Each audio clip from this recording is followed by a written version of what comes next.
Good evening. I'd like to call to order the monthly meeting for RCRC for December 18th, 2023. So the first call, the first action item would be to go ahead and adopt the agenda for tonight. So can I get a motion for that? I'll make a motion that we adopt. the I'd like to make a motion to adopt agenda.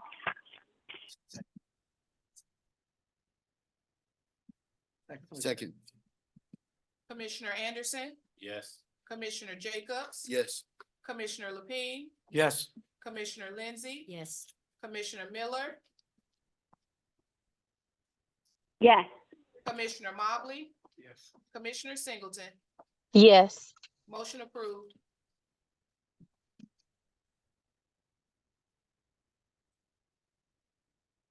okay. So the next item would be to request the board to approve the minutes from November 20th, 2023.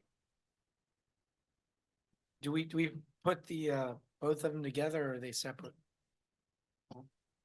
So we'll do it for both, November 20th and the special call meeting from December 6th, 2023. I'll make the motion. To accept, November 20th, 23 regular board meeting and December 6th special call meeting. Second. Commissioner Anderson, Yes. Commissioner Jacobs, Yes. Commissioner Lapine, Yes, Commissioner Lindsey, Yes, Commissioner Miller, Yes. Commissioner Mobley, Yes on 20 and no on 6. Commissioner Singleton. Yes. Motion approved. all right. So next is our public input for tonight. So Ashley, do we have anybody signed up for tonight? Yes, we have one person for public input tonight. When your name is called, please come to the podium. You will be given 2 minutes to speak and there will be a timer to notify you that your time has ended. First person, Ms. Carletta Wilson.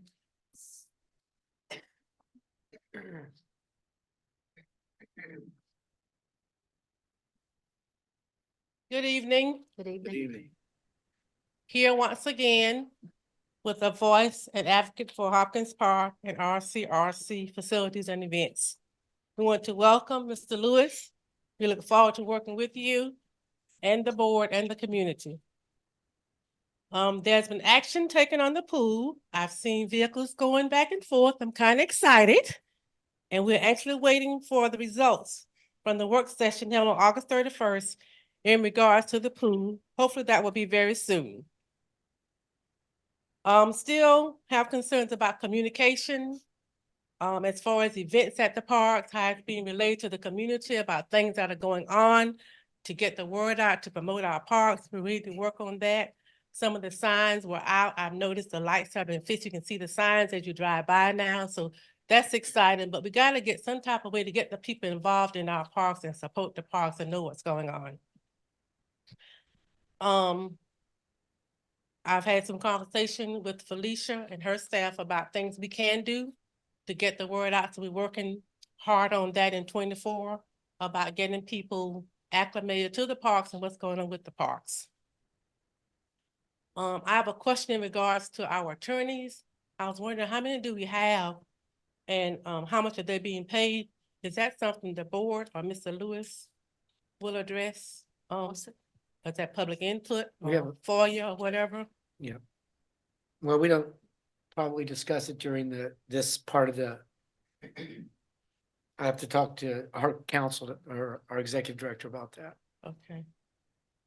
And then the second question, how many commissioners, I guess we have 7.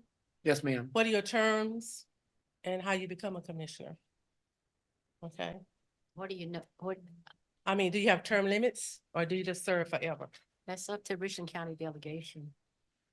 So They're the the ones who, delegation, hey, that was 2 Decide minutes. that, and the governor does. We're appointed by the governor, which from the recommendations from the delegation. Oh, okay, okay. Yep. And you do have term limits? No, You just serve forever? forever. Okay. I mean, let me back up. You can serve on I think it's a 4 or 5 year basis. I'm not sure what the term is, Yeah. but then you can be reappointed. Okay, so up to 8 years? No, just, It's a 5-year term. There's no term.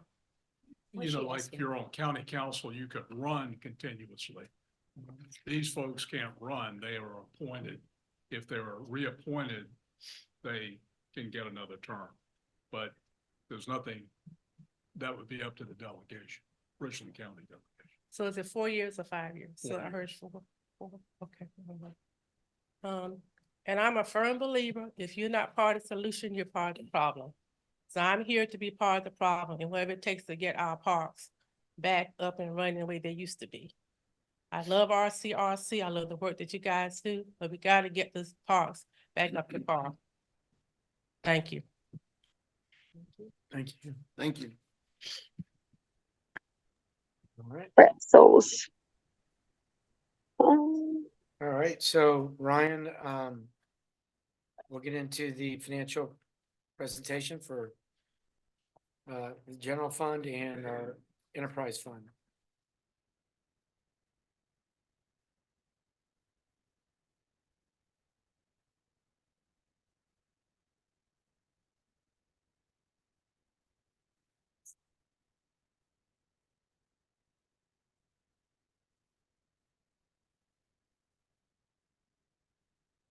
Good evening, Chair Lapine, members of the Commission Board. I'd like to begin tonight by providing you with an update on the General Enterprise Fund financials for the period July 1, 2023 through November 30, 2023. Total revenues for the general fund for this 5-month period were approximately 1.9 million compared to 1.4 million this time last year.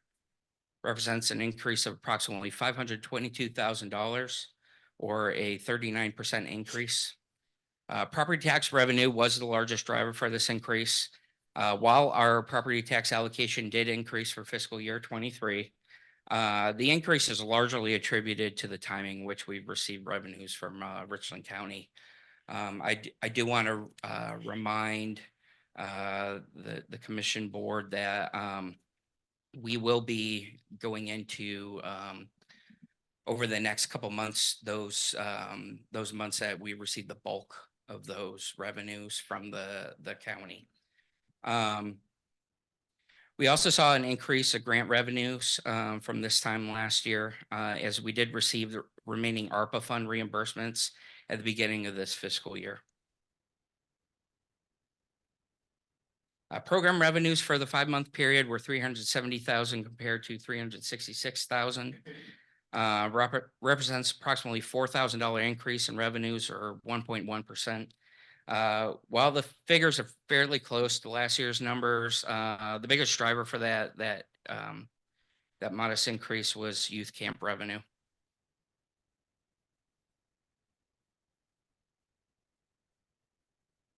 General fund expenditures for the period were 5.4 million compared to 5.9 million this time last year. That's a 9.3% decrease or $547,000. The biggest driver for the decrease would be supply purchases. The building supply line item is currently down compared to last year because we did receive a reimbursement for some costs related to Meadow Lake and repairs that needed to be done at that location. The capital improvement line item is down, as is salary and fringe expenses. Please be aware, I think I've made mention of this, previous meetings, but to date, there's been one less pay period in fiscal year 24 compared to fiscal year 23.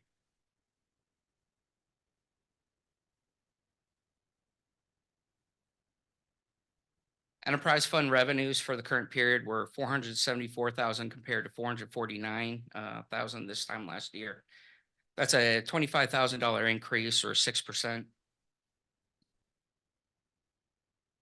The largest driver for that increase is our green and range fees.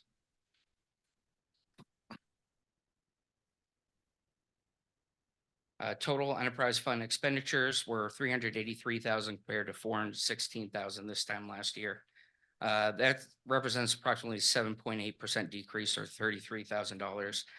Salaries, again, were the largest driver for this change, and it's largely due to one less pay period during the current period compared to last year. Are there any questions about the financial report?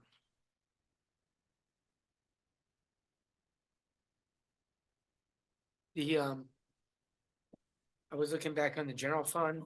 Yeah. On, revenue. You said you got those grants. How much approximately was the grant money that we received? So the ARPA funds that we received last year, it was $75,000. The bulk of that reimbursement actually came at the beginning of the fiscal year. It was right around $70,000. Okay.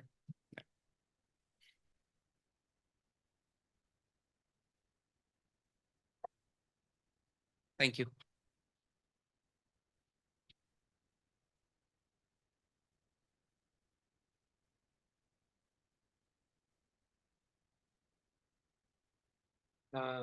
Next one would be the justification for under unfinished business will be the sole source procurement. Good evening. After careful consideration, I've decided that we will not move forward with the purchase of the bucket truck. We will continue to outsource this as we need to, for financial purposes. That's good news. And just a little bit of background on that. Director Lewis had brought this to my attention, and I think that to buy a new bucket truck, it was over 150,000-ish. That's what was budgeted for, 150,000. And that's to put up lights, and we just felt like once it was a used truck, it was not new. And then finding the people that actually do it all that, to use it enough, that just outsourcing that job to other electricians was a better use of our funds than spending $150,000 on that. Correct. At this time. Correct. All right. All right, so we'll skip new business because there is none. And Director Lewis, you're going to talk about other business in your report, and then we'll listen to Felicia with her community relations report. We got a few projects updates. Killian and Meadow Lake Park had new cameras installed on both sites by Pollock Technology Partners. Those cameras are up and running as we speak. As you all know, the incident that took place at Meadow Lake several months ago, when they went to access the cameras, they wasn't the best and most functional cameras. So at the time, Ms. Tamika, who was the interim executive director, and her staff chose Pollock Technology Partners to upgrade the cameras at those two sites. I have viewed them, looked at them, had a demo from our IT director, and they are operable and they work very well. We also had security camera upgrades at a few sites, Hopkins Park, Hopkins Maintenance Shop, Crane Creek Gym, Kelly Mill Sports Complex. We are trying to prevent theft and vandalism at these sites. The staff and I will continue to choose sites that prioritize them to ensure that we get these cameras installed. So with statewide security, they charge us a one-time fee of $500 to do installations. We could get up to 6-7 cameras, and they charge us $125 per month to monitor and service those locations. And as we speak, property management, IT, and the safety and security are working collectively to ensure that we're having proper security, not only for staff, but for patrons, and trying to prevent theft. So we're working on a lot of things to keep our assets contained. We ordered new signage for Valentine Community Center and Polo Road Sports Complex. Signs were designed by Image 360. So they should be up by the second week of January.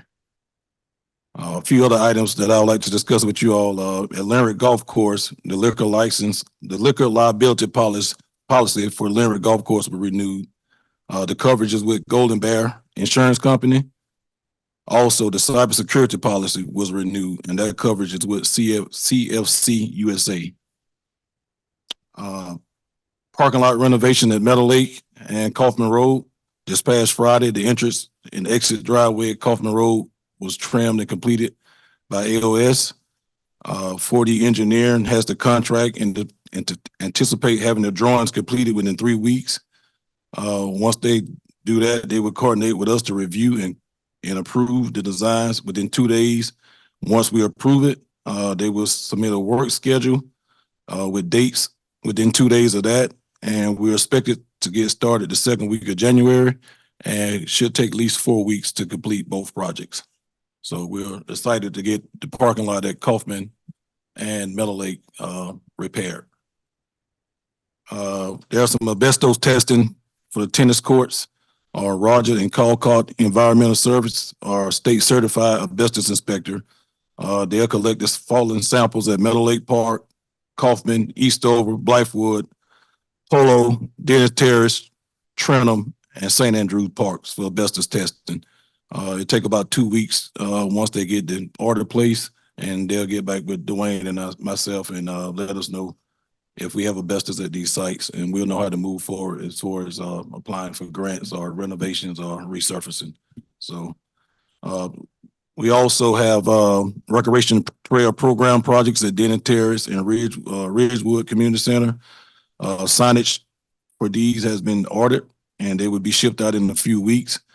These signs will contain educational information about the prospective trails at each site. This was grant funded. In your package, you will see the 2024 regular board meeting schedule. As you all know, we had to make an adjustment for December of next year. Also, the 2024 holiday schedule have been released, and it's also included in your package as well. That concludes my report. Any questions or concerns? I got one question with the recreational trails. I know it's grant funded. It may not be something that you can say tonight, but in that grant, is there any room or funding that can be attributed to beautification? I know that I've spoken to a lot of residents that use that Denny Terrace area, and they're looking to try to see how they can either partner with RC or what we can do to kind of beautify that area, kind of look a little stoic. And so if you can look into that and see if that's a way in that grant where as we do the trails, we can kind of bring that up a little bit, that would be great. Yes, sir. I'll look into it and get back with you. Yep.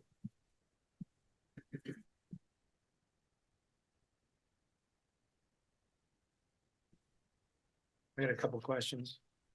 Yes, sir. When you mentioned the cameras, several questions. You said statewide is going to be doing the monitoring, so it's 100 and you said Yeah, 100. how much is that? I know that's not pepperoni, that's actually salami.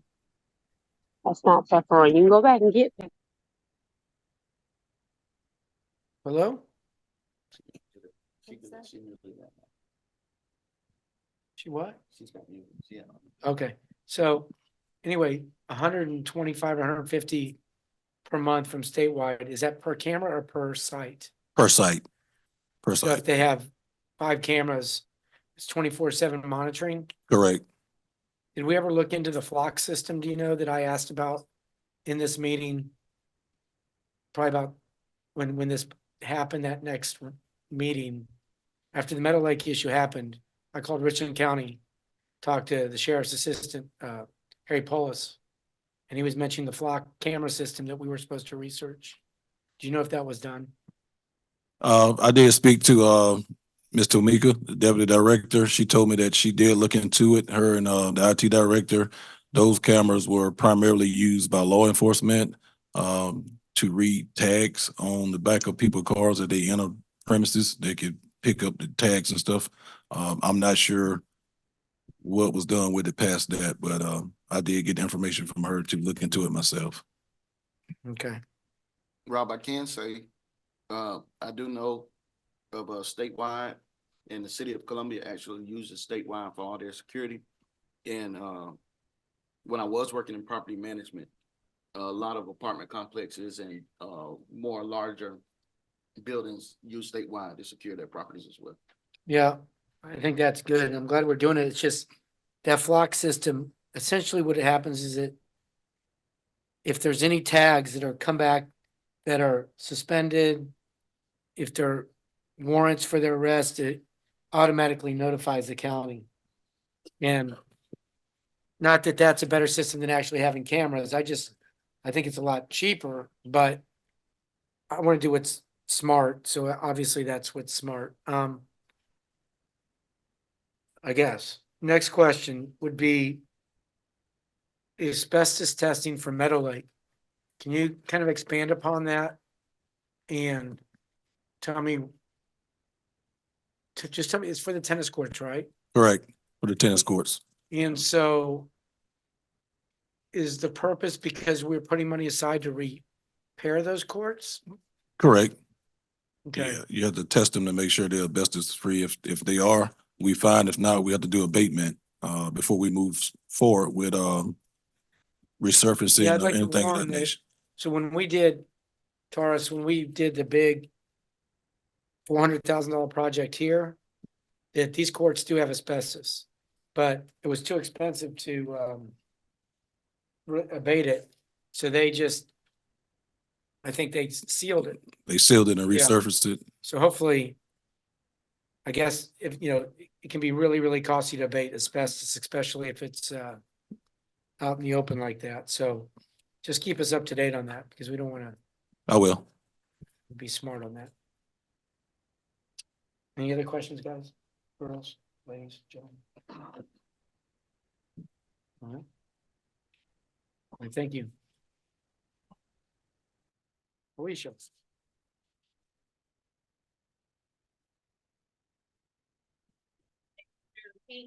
Members of the board, as we continue to enrich lives and connect communities, we'd like to say thank you to our commissioners for your attendance of our events. We'd like to say thank you to Commissioner Jacobs, Lindsay, Commissioner Mobley, Commissioner Lapine, and Commissioner Singleton. On December the 2nd at St. Andrew's Park, we hosted Breakfast with Santa. The children enjoyed face painting, a puppet show, arts and crafts, and pancakes, and of course, pictures with Saint Nick. We'd like to say thank you to the community relations staff, adapted rec staff, and Gunners Ferry AAC staff for their attendance of making the kids smile. And we'd like to say thank you to James Mercado for securing volunteers from Spring Valley High School. We had about 12 high schoolers to come on a Saturday morning to assist with this event. So we definitely like to say thank you and kudos to them for coming out. Also on December the 2nd, we hosted the Teen Empowerment Summit at the Gunners Ferry Adult Activity Center. They had 25 youth in attendance. We'd like to say thank you to Representative Jermaine Johnson and to Commissioner Jacobs for sharing words of wisdom to the young people. Special thanks to our special guest speakers, Mr. Harvey Shiver, and to Pastor Long. Thank you to Ira and the staff at the Gunners Ferry Adult Activity Center. On December the 3rd, they hosted their annual gas and tree lighting celebration. Special thanks to Sandra Atherton. She does a phenomenal job each year on this event, and there was 175 people in attendance. On December the 6th, we hosted the Richland County High School Player of the Year football banquet at Seawells. We had several of our commissioners in attendance. We'd like to say thank you to our staff for hosting a wonderful event. That event was held for the first year at Seawells. And we'd like to say congratulations to our winner from Richland District 1, Mr. Caleb Pearson from C.A. Johnson High School. Special thanks to our sponsors, William Enterprise and Brooklyn Baptist Church. And we'd like to say thank you to Principal Belton Co. and Coach Franklin. On December the 9th, they hosted the second annual Senior Christmas Ball at Eastover Park, and they had over 70 people in attendance. We'd like to say thank you to the staff at Eastover Park for assisting with this community event. Also on December the 9th, we hosted Miracle on North Main at Meadow Lake Park. They had over 200 people in attendance, and we'd like to say thank you to one of our sponsors, which is Healthy Blue, Melanie Clark, for hosting a great event, and thank you to the staff at Meadow Lake Park. On December the 10th, Hopkins Park hosted a toy drive basketball tournament. We'd like to say special thanks to the Deja Wilson Foundation for donating toys. They had over 80 people in attendance, and the toys were donated to children at Hopkins Elementary and Horror Hill Elementary School. On December the 13th, also at Hopkins Park, where they had over 100 people in attendance, we'd like to say thank you to the Lower Richland High School. From my understanding, I missed this event, but they did a phenomenal job with their performance at this event. And of course, Ms. Della's always gonna serve up a tasty lunch, so thank you. On December the 14th, at the Gaston Park Community Center, we had the Ugly Sweater Party, and we had 40 people in attendance of that event. On December the 15th, we hosted How Polo Stole Christmas celebration, and they had over 100 people in attendance. We'd like to say thank you to the staff at Polo Road Park.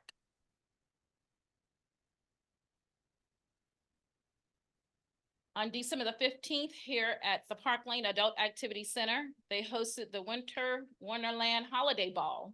The seniors were quite festive. They came out decked out in their holiday gear. Mr. Mobley and Commissioner Jacobs were here, and Ms. Donzetto was here with her son. We'd like to say thank you for your attendance, and thank you to the staff at the Park Lane Adult Activity Center for hosting our seniors on Friday. On Saturday, St. Andrews hosted the Polar Express. They had 27 attendees, and we'd like to say thank you to Ms. E and the staff at St. Andrews.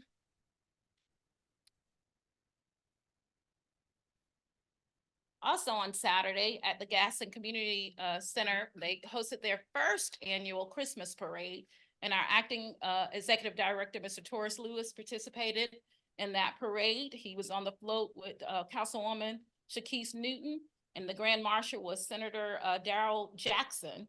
But over 250 people came out to enjoy that parade, and we'd like to say thank you to the Kingsville community. They sponsored a gospel concert, and also thank you to the rec committee at the Gaston Community Center, Mr. Wayne Adams.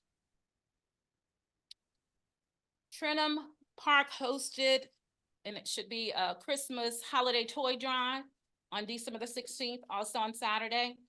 50 children had an opportunity to meet Santa, and the toys that were collected was dropped off to Prisma Health Children's Hospital. And on yesterday, Sunday, Councilwoman Gretchen Barron and Representative Chris Hart hosted a family movie night at Crane Creek Community Center with 80 people in attendance. Also myself and Mr. Lewis were in attendance. The children enjoyed hot chocolate, arts and crafts, free books by the Richland County Library, and of course, pictures with Santa. So we'd like to say thank you to Councilwoman Barron and to Representative Chris Hart for hosting this event. Upcoming events on December the 20th, we're having the Winter Blast Kids Night Out at Bluff Road. And on the 21st, the New Year celebration at Valentine Community Center. And on January the 11th, we're having brunch with seniors at Crossroad Community Center. And on January the 16th, styling and profiling, teen hairstyling at Bluff Road Park. And then on the 19th, Parents Night Out at North Springs Park. And this concludes my report. I want to say Merry Christmas and Happy New Year. Thank you. I'd like to make a comment. We attended the South Carolina and North Carolina Joint Conference last weekend. And I want to do a special thank you to Miss Nancy Wilson and Miss Lisa Hutchison. They both conducted an hour-long class apiece. And it was very informative and it was well attended. Thank you.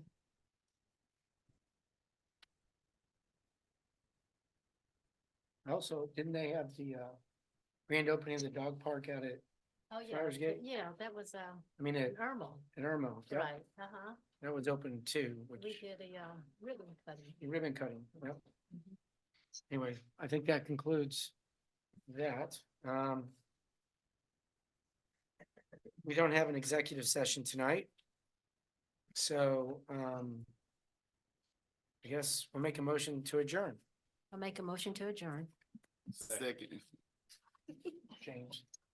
Commissioner Anderson, Yes. Commissioner Jacobs, Yes.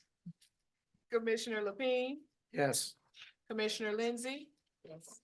Commissioner Miller, Yes. Commissioner Mobley. Yes. Motion approved, meeting adjourned.